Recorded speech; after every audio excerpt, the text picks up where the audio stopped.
तो दोस्तों, आज की कहानी एक ऐसे परिवार की है जो घने जंगल के बीच बने एक छोटे से केबिन में रहते थे। इस परिवार में माँ जूली, उसके दो बच्चे सैम और नोलन और उनका कुत्ता कोड़ा शामिल थे। वे चारों कई सालों से उसी केबिन में रह रहे थे, पूरी तरह बाहरी दुनिया से कटे हुए। उन्हें नहीं पता था कि बाहर क्या हो रहा है, क्योंकि जूली का मानना था कि अब बाहरी दुनिया खत्म हो चुकी है।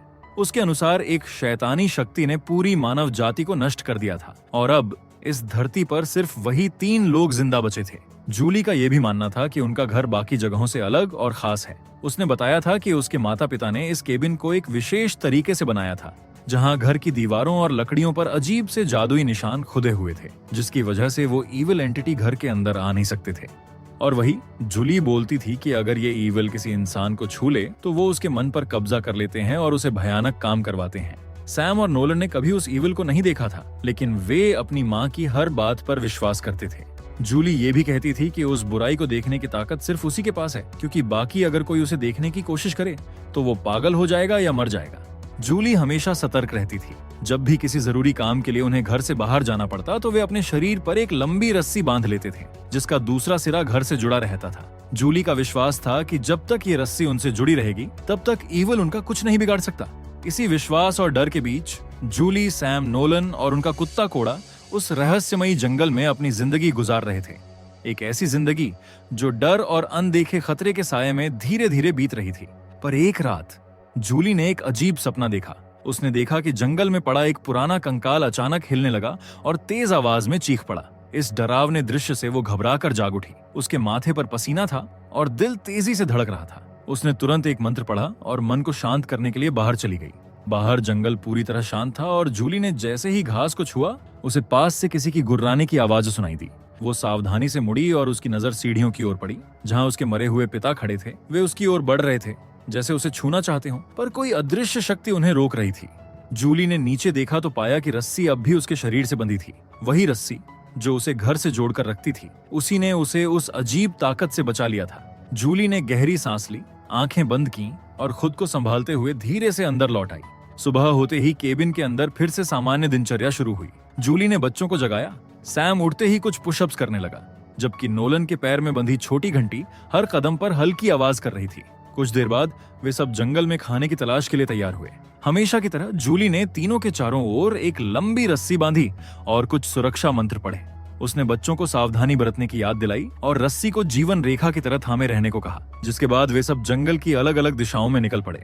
जहाँ जूली धीरे धीरे जंगल के अंदर बढ़ रही थी, तब अचानक उसे फिर से वही ईविल दिखाई दिया, वो भी उसके मरे हुए पिता के रूप में। वो कुछ दूरी पर खड़ा था और गहरी आवाज में बोला कि अपने बच्चों को छोड़ दो। जूली ने उस दृश्य को अनदेखा किया और ध्यान कहीं और लगाया, जहां उसे जमीन पर अपने माता पिता की एक पुरानी तस्वीर मिली, जिसे उसने सावधानी से उठाया और पास के एक पेड़ पर टांग दिया। उधर नोलन एक ऊंचे पेड़ पर चढ़ा हुआ था। ऊपर उसे एक पक्षी का घोंसला दिखाई दिया, लेकिन जब उसने अंदर झांका तो देखा कि सारे अंडे पहले ही फूट चुके थे। ये देखकर वो निराश हुआ और नीचे उतरने लगा। तभी उसकी नजर जमीन पर पड़े एक अंडे पर पड़ी। उसे देखकर वो तुरंत उस दिशा में भागा, लेकिन कुछ कदम चलने के बाद रस्सी तन गई और वो उस अंडे तक नहीं पहुंच सका। बेहतर खाना पाने की इच्छा में नोलन ने धीरे धीरे रस्सी की गांठ खोलनी शुरू की। तभी सैम वहां पहुंच गया और उसने उसे रोक लिया। उसने चेतावनी दी कि वो अंडा शायद ईविल का जाल हो सकता है। नोलन ने पहले उसकी बात अनसुनी की, लेकिन थोड़ी देर बाद दोनों ने वहां से लौटने का फैसला किया। हालांकि रास्ते भर उनके बीच बहस होती रही। बहस के दौरान माहौल धीरे धीरे तनावपूर्ण होता गया। तभी नोलन को ऐसा महसूस हुआ जैसे सैम ने कहा हो कि माँ उसे ज्यादा प्यार करती है, लेकिन जब उसने सैम से पूछा तो सैम ने साफ इनकार कर दिया। फिर भी नोलन के अंदर गुस्सा उभर आया। वो गुस्से में आ गया और सैम की रस्सी पर जोर से पैर रख दिया। उसी पल रस्सी की गांठ खुल गई, जिससे सैम का बैलेंस बिगड़ गया और वो नीचे की ओर फिसल गया। गिरते ही उसका एंकल बुरी तरह मुड़ गया। दर्द से चीखते हुए वो वहीं पड़ा रह गया। ये देखकर नोलन घबरा गया और तुरंत मदद के लिए सीटी बजाई, वो संकेत जिसे वे खतरे के समय इस्तेमाल करते थे। उसी दौरान सैम को पास की झाड़ियों में कुछ हिलने की आवाजें सुनाई दी। नोलन ने भी वो हरकत देखी और डरते हुए अपनी रस्सी खोली ताकि वो अपने घायल भाई तक पहुंच सके। इसी बीच केबिन के पास खड़ी जूली ने सीटी की आवाज सुनी। वो समझ गई कि कुछ गड़बड़ है और बच्चों की ओर दौड़ पड़ी, लेकिन कुछ ही दूरी पर उसकी भी रस्सी की लंबाई खत्म हो गई। बिना देर किए उसने भी अपनी रस्सी खोल दी और पूरी ताकत से जंगल की ओर भागी। जैसे ही वो बच्चों के पास पहुंची, उसकी नजर उस दिशा में पड़ी जहाँ झाड़ियां हिल रही थीं। वहां उसे ईविल दिखाई दिया, इस बार उसकी मरी हुई माँ के रूप में। वो आकृति धीरे धीरे बच्चों की ओर बढ़ रही थी। ये देखकर वो दौड़ती हुई बच्चों तक पहुंची और नोलन की रस्सी को तीनों के चारों ओर लपेटकर कसकर बांध दिया। कुछ ही क्षण बाद ईवल उनके पीछे आकर खड़ी हो गई। उसने बच्चों को छूने की कोशिश की, लेकिन रस्सी की जादुई शक्ति ने उसे रोक दिया। जूली कांप रही थी, जबकि सैम और नोलन सिर्फ अपनी माँ को देख रहे थे, क्योंकि उन्हें वो ईवल दिखाई नहीं दे रही थी। कुछ देर बाद वो आकृति हवा में गायब हो गई और जंगल में फिर से शांति छा गई। जूली ने राहत की सांस ली और बच्चों को लेकर जल्दी से घर लौट आई। घर पहुंचकर जूली ने तुरंत एक चाकू उठाया और बच्चों से कहा कि वे पवित्र लकड़ी को छूकर प्रार्थना दोहराएं। दोनों ने वैसा ही किया और जब कुछ नहीं हुआ तो जूली को यकीन हुआ कि ईवल ने उन्हें नहीं छुआ। फिर उसने सख्ती से दोनों को डांटा, खासकर नोलन को, जिसने रस्सी खोली थी। जिसके बाद उसने सैम के घायल एंकल पर पट्टी बांधी और उसे आराम करने के लिए कहा। रात के खाने के वक्त दोनों बच्चे चुपचाप बैठे थे। ये देखकर माँ ने माहौल हल्का करने के लिए बच्चों को एक कहानी सुनाने का फैसला किया। वो बोली, एक बार ईवल मेरे पास एक छोटी लड़की का रूप लेकर आई थी। वो रो रही थी और कह रही थी कि उसका पैर गड्ढे में फंस गया है। उसकी आवाज इतनी सच्ची लग रही थी कि एक पल को मैं भी उसकी मदद करने को बढ़ी, लेकिन फिर मुझे एहसास हुआ कि कुछ गड़बड़ है। इसलिए मैंने खुद को रोक लिया और उस आवाज को अनदेखा किया। फिर कई दिनों तक उसकी चीखें पूरे जंगल में गूंजती रहीं। फिर एक दिन जब वो आवाज अचानक बंद हुई तो मैं वहां देखने गई। वहां जाकर देखा तो गड्ढे के पास बस एक सड़ा हुआ लाश पड़ा था। फिर माँ ने बच्चों की आंखों में देखते हुए कहा, वो सब ईवल का धोखा था, लेकिन मैं उसके जाल में नहीं फंसी। याद रखना, कभी भी रस्सी मत छोड़ना, चाहे कुछ भी हो जाए। जिसके बाद माँ ने दोनों बच्चों को सेलर में भेजा। ये उनका एक तरह का नियम था। वहां जाकर वे अपने मन के डर से सामना करते थे। हर बच्चा वहां एक एक घंटे तक अकेले बैठता, अंधेरे में अपने डर को महसूस करता और फिर बाहर आकर अपने डरावने सपनों के बारे में बताता। बाद में दोनों सोने की तैयारी करने लगे। तभी नोलन ने सैमुएल की ओर देखा और पूछा कि रस्सी टूटने के बाद उसने कुछ देखा था क्या। सैमुएल ने जवाब दिया कि उसने कुछ नहीं देखा। अब ये बात सुनकर नोलन को माँ की कही हुई बातों पर शक होने लगा था। वो कुछ देर तक सोचता रहा, फिर बोला कि अगर कभी ईवल उन्हें छू ले तो क्या माँ उन्हें भी मार देगी, जैसे उसने पापा और उसके माँ बाप को मारा था। सैमुएल ये सुनकर भड़क उठा। उसे ये सवाल गलत लगा और दोनों के बीच खामोशी फैल गई। उधर उसी समय माँ बाहर निगरानी कर रही थी। तभी उसे पेड़ों के पीछे से एक परिचित आवाज सुनाई दी, जो उसके मरे हुए पति की थी। ये पहली बार था जब ईवल ने उसका रूप लिया था। वो शांत लेकिन डरावनी आवाज में बोला कि उसे बच्चों को एक बार देखने दे। जूली ने उस आवाज को नजरअंदाज किया, लेकिन जब वही आवाज दोबारा गूंजी और कहा कि तुम सब भूख से मर जाओगे, तो वो कुछ पल के लिए रुक गई। अगले दिन सुबह जूली और नोलन ग्रीन हाउस में पौधों की देखभाल करने गए। जहाँ ज्यादातर पौधे सूख चुके थे, कुछ पर कीड़े लग चुके थे और बाकी मुरझा रहे थे। सर्दियों ने हर चीज को जकड़ लिया था। अब ना तो जंगल में शिकार के लिए जानवर बचे थे और ना ही घर में ज्यादा खाना। हालात दिन ब दिन बिगड़ रहे थे। इसी दौरान नोलन की नजर अचानक जूली की पीठ पर गई। जब वो झुककर मिट्टी ठीक कर रही थी, तभी नोलन को उसकी पीठ पर एक सांप जैसा टैटू दिखा। वो टैटू देखने में किसी शैतानी प्रतीक जैसा लग रहा था। नोलन के दिमाग में सवालों की झड़ी लग गई। जिस ईवल से वे इतने सालों से छिपे थे, उसी का निशान उसकी माँ के शरीर पर था। जूली ने महसूस किया कि नोलन की नजर उसके टैटू पर पड़ी है। वो कुछ देर तक चुप रही, फिर बोली कि ये टैटू उसने अपनी शादी से पहले बनवाया था, उस समय जब दुनिया अब जैसी नहीं थी। लेकिन जब ईवल ने हमला किया और इंसानियत पर कहर बरपाया, तो वो यहाँ भाग आई। नोलन अब भी चुप था, लेकिन उसके मन में शक और बेचैनी बढ़ती जा रही थी। उसने धीरे से कहा कि शायद वे अकेले नहीं हैं। हो सकता है कि कहीं और भी लोग हों जो इस ईवल से छिपकर जी रहे हों। जूली ने उसकी ओर देखा और सिर हिलाया। उसने कहा कि अब बाहर कोई नहीं बचा, पूरी दुनिया खत्म हो चुकी है। जो जीवित हैं वे सिर्फ वे 3 हैं, बाकी सब ईवल की छाया में नष्ट हो चुके हैं। दिन धीरे धीरे बीतते गए। उनका खाना कम होता गया और आखिर में लगभग खत्म हो गया। अब उनके पास बस कुछ सूखी जड़ें और थोड़ी सी सब्जियां बची थीं। एक दिन ऐसा भी आया जब तीनों को सिर्फ एक टमाटर आपस में बांटना पड़ा। खैर, एक शाम जब जूली नहा रही थी कि तभी उसने दरवाजे के पास कुछ हलचल महसूस की। उसने मुड़कर देखा तो नोलन वहां खड़ा था। वो नींद में चलता हुआ वहां आया था। जूली ने धीरे से उसके कंधे पर हाथ रखा, उसे वापस बिस्तर तक ले गई और फिर से उसके पैर में वो घंटी बांध दी, ताकि अगर वो दोबारा उठे तो उसे पता चल जाए। फिर अगले दिन सुबह जूली अकेली जंगल में निकल गई। उसके हाथ में क्रॉसबो था और उम्मीद थी कि शायद आज कोई जानवर मिल जाए। कई घंटे बीत गए, लेकिन उसे कुछ नहीं मिला। तभी उसे झाड़ियों के पीछे से एक कौवे की आवाज सुनाई दी। वो धीरे धीरे आगे बढ़ी, जहां उसे नोलन का सड़ा हुआ शरीर पड़ा दिखा और वो कौवा उसके मांस को नोच रहा था। उसी पल नोलन ने अपनी नजरें माँ की ओर उठाई। ये देखकर जूली डर गई। उसने खुद को संभाला और मन ही मन कहा, ये असली नहीं है, ये ईवल का धोखा है। फिर उसने दोबारा उस तरफ देखा और इस बार वहां सिर्फ वो कौवा था, जिसके बाद उसने निशाना साधा। लेकिन तभी फिर वही नोलन का भूतिया चेहरा उसके सामने आ गया। डर के मारे उसका हाथ कांप गया और तीर गलत दिशा में चल गया। गुस्से और बेबसी से भरकर जूली ने जोर से चीख मारी। वो वहीं घुटनों के बल बैठ गई, फिर हार मानकर पास के पेड़ों की छाल इकट्ठा करने लगी। अगले दिन पूरा परिवार फिर से जंगल गया ताकि पेड़ों की छाल और कुछ रस इकट्ठा कर सके। काम करते हुए नोलन को अचानक अपने पीछे कुछ हिलता हुआ महसूस हुआ। उसने तुरंत मुड़कर देखा, लेकिन वहां कुछ भी नहीं था। वो फिर से काम में लग गया, लेकिन तभी उसकी रस्सी जोर से खींच गई और वो जमीन पर गिर पड़ा।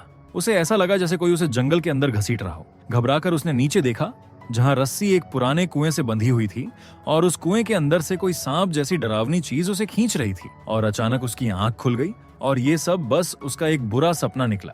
लेकिन वो नींद में चलते हुए घर से बाहर आ चुका था।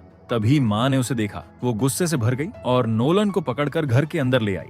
उसने उसे पवित्र लकड़ी को छूने और प्रार्थना दोहराने को कहा ताकि ईवल का असर मिट जाए। जिसके बाद उसने उसे सेलर में बंद कर दिया। नोलन बार बार कहता रहा कि उसे बाथरूम जाना है, लेकिन माँ ने कुछ नहीं सुना।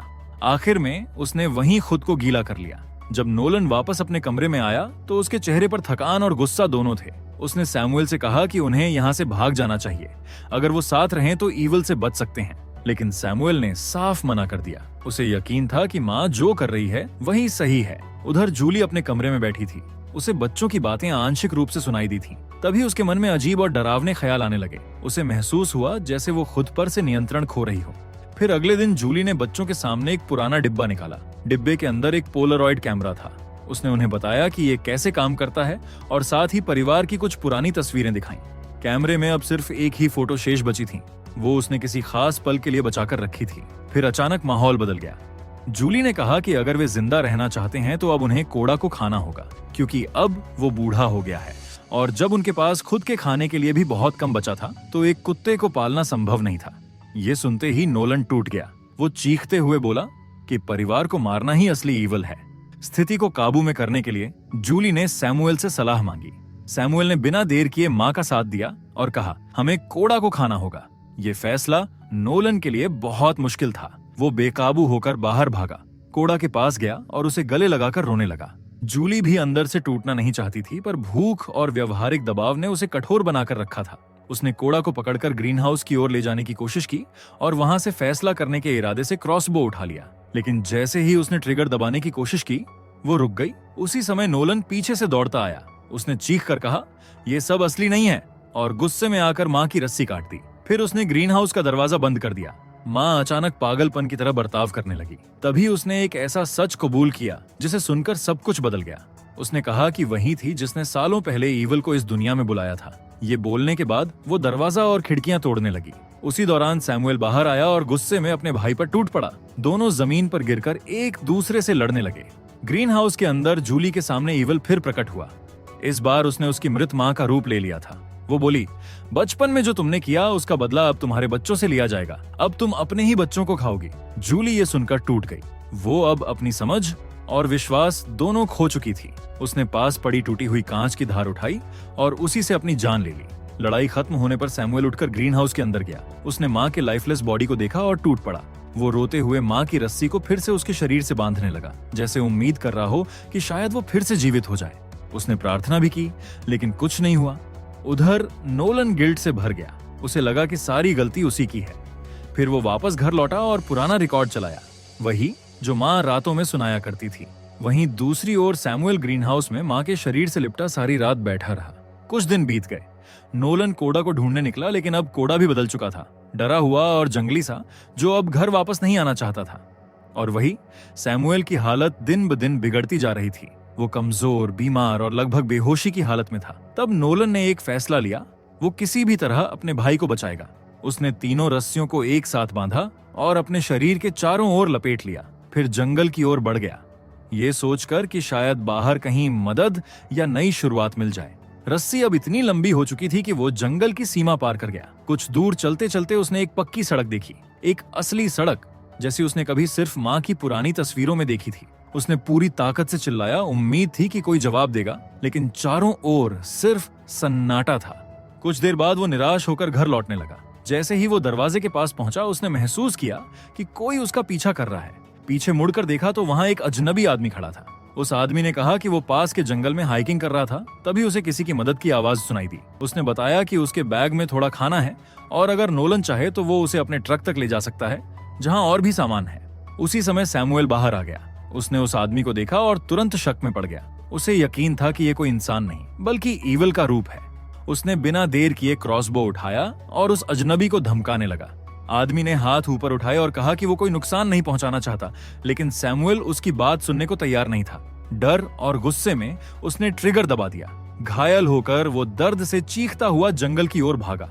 नोलन ये सब देखकर घबरा गया और सैमुअल की चेतावनी के बावजूद उसके पीछे दौड़ पड़ा। खून के निशानों का पीछा करते हुए नोलन जंगल के अंदर गया और वहां उसने उस आदमी को जमीन पर गिरा हुआ पाया। वो अपने फोन से 911 पर कॉल कर रहा था और दूसरी तरफ से किसी की आवाज भी आ रही थी।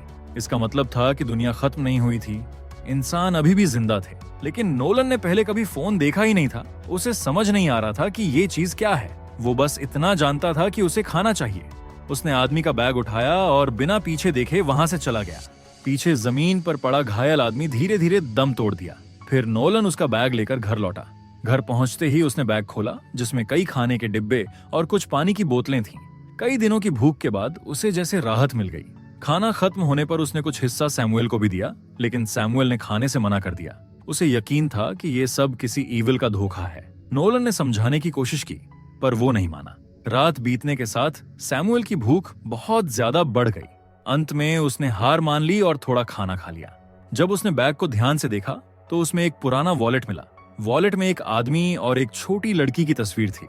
बैग में एक छोटी टॉर्च भी थी। सैमुअल ने टॉर्च उठाई और उसे जलाकर बाहर निकल गया। चारों ओर घना अंधेरा था, पर उसकी नजर अचानक ग्रीन हाउस की ओर गई, जहां अंदर कुछ हिलता हुआ दिखा। जिज्ञासा से वो धीरे धीरे पास गया और रोशनी अंदर डाली। अंदर उसकी माँ खड़ी थी। वो घबरा गया, लेकिन फिर यकीन करने के लिए ग्रीन हाउस का दरवाजा खोला। जैसे ही दरवाजा खुला, वहां कोई नहीं था, बस अंदर से सड़ी हुई लाश की गंध आ रही थी। सैमुअल डर के मारे पीछे हटने लगा कि अचानक उसे पीछे से एक लड़की की आवाज सुनाई दी। वो बोली, क्या तुमने मेरे पापा को देखा है? सैमुअल ने पलटकर देखा। वही लड़की थी जो वॉलेट की तस्वीर में थी। उसने घबराकर झूठ बोला कि उसे कुछ नहीं पता, लेकिन लड़की की नजर उसकी टॉर्च पर पड़ी और उसने तुरंत पहचान लिया कि ये उसके पिता की थी। फिर उसकी नजर ग्रीन हाउस के अंदर पड़ी लाश पर गई और घबराकर चीख पड़ी और जंगल की ओर भागी। सैमुअल उसे रोकने के लिए पीछे दौड़ा। दौड़ते हुए अचानक उसकी रस्सी का फंदा पेड़ों में उलझ गया और वो रुक गया। उसने जल्दी से रस्सी खोली और फिर लड़की को ढूंढने निकल पड़ा। थोड़ा आगे बढ़ते ही माहौल बदल गया। जहां उसने वही लड़की देखी, लेकिन अब उसका रूप बदल चुका था। उसके शरीर से अतिरिक्त हाथ निकल आए थे और वो असंभव तरह से पेड़ पर चढ़ रही थी। सैमुअल की आंखें भय से फैल गईं। अब उसे समझ आ गया कि वो कोई इंसान नहीं बल्कि ईविल थी। वो भयानक आकृति पेड़ों के बीच से उलझती मुड़ती उसके पीछे आ गई। उसका शरीर अजीब तरह से मुड़ा तुड़ा था और उसकी लंबी चिपचिपी जीभ हवा में लहराती हुई सैमुअल के हाथ को छू गई। उसी पल सैमुअल का शरीर कांप उठा और कुछ ही क्षणों में वो ईविल की काली ताकत उसके अंदर समा गई। घर में कुछ देर बाद नोलन की नींद खुली तो उसने देखा कि सैमुअल कहीं नहीं था। वो घबराकर बाहर निकला और जमीन पर बिछी रस्सियों की ओर देखा। एक रस्सी जो सैमुअल से जुड़ी थी अब खाली थी। उसने रस्सी खींची, लेकिन उसका सिरा कहीं नहीं पहुंचा। अचानक दूर से सैमुअल की आवाज से सुनाई दी। नोलन तुरंत उस दिशा में दौड़ा, लेकिन जैसे ही पीछे मुड़ा उसने देखा कि सैमुअल ने उसकी रस्सी काट दी थी। उसी पल पास में खड़ा पुराना ट्रक अपने आप चालू हो गया। उसकी हेडलाइट्स की रोशनी में नोलन ने देखा वहां ईविल खड़ा था और अब उसका चेहरा सैमुअल का था। डर से कांपता नोलन घर की ओर भागा। अंदर पहुंचते ही ऊपर से कुछ आवाज आई, जैसे कोई फर्श पर चल रहा हो। वो ऊपर के कमरे में गया और देखा कि सैमुअल बिस्तर पर बैठा था, जबकि उसके ऊपर छत से एक काली परछाई धीरे धीरे नीचे टपक रही थी। नोलन ने तुरंत उसका हाथ पकड़ा और पवित्र लकड़ी को छूते हुए प्रार्थना करने लगा। तभी सैमुअल की आंखें काली पड़ गईं और उसने पास पड़ा चाकू उठाया और नोलन पर हमला कर दिया। नोलन किसी तरह बचकर कमरे से बाहर भागा और दरवाजा बंद कर लिया। अंदर सैमुअल ने बिस्तर को दरवाजे के सामने अटका दिया, पुराना रिकॉर्ड चलाया और फायरप्लेस से घर को आग लगा दी। धीरे धीरे पूरा घर आग की लपटों में घिरने लगा। सैमुअल बाहर निकल गया और जलते हुए घर को ठंडी निगाहों से देखने लगा। फिर उसने पोलरॉइड कैमरा उठाया और उस जलते हुए घर की आखिरी तस्वीर खींची। उधर नोलन ने बचने की कोशिश की। उसने एक गीला कपड़ा चेहरे पर बांधा और खिड़की से बाहर निकलने की कोशिश की, लेकिन फिसल गया और वापस अंदर गिर पड़ा। तभी उसे पर्दे के पीछे से अपनी माँ का चेहरा दिखाई दिया, मगर वो समझ चुका था कि ये उसकी असली माँ नहीं थी। डरते हुए वो भागा और सेलर की ओर दौड़ा। उसने सेलर का दरवाजा खोला और जब झूठी माँ उसके पीछे पहुंची तो उसने पूरे जोर से उसे धक्का देकर अंदर गिरा दिया और दरवाजा बंद कर दिया। पर अंदर से वो माँ चीखती हुई दरवाजे पर हाथ मारती रही। नोलन ने कांपते हुए उस झूठी माँ को गले लगाया। उसका प्यार सच्चा था और उसी सच्चाई की ताकत से वो झूठी माँ धीरे धीरे बिखरने लगी। उसका चेहरा गलकर सड़ने लगा और उसके अंदर से सांप जैसी ईविल का असली रूप बाहर निकल आया।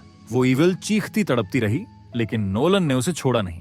आखिर में उसकी सच्ची भावनाओं और प्रेम की ताकत से वो अंधकार हमेशा के लिए मिट गया। जिसके बाद दूर से हेलीकॉप्टर की आवाज सुनाई दी। दरअसल जिस आदमी को सैमुअल ने मारा था उसने मरने से ठीक पहले 911 पर कॉल कर दी थी। उसी कॉल की लोकेशन ट्रेस करके रेस्क्यू टीम उस जंगल तक पहुंच गई।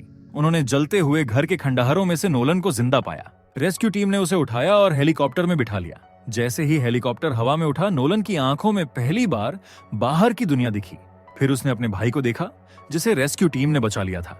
ये देखकर नोलन ने राहत की सांस ली। उसके चेहरे पर हल्की मुस्कान आई। लेकिन तभी सैमुअल ने उसकी ओर देखा और हल्की मुस्कान के साथ वही पुरानी बात दोहराई, माँ मुझसे ज्यादा प्यार करती हैं।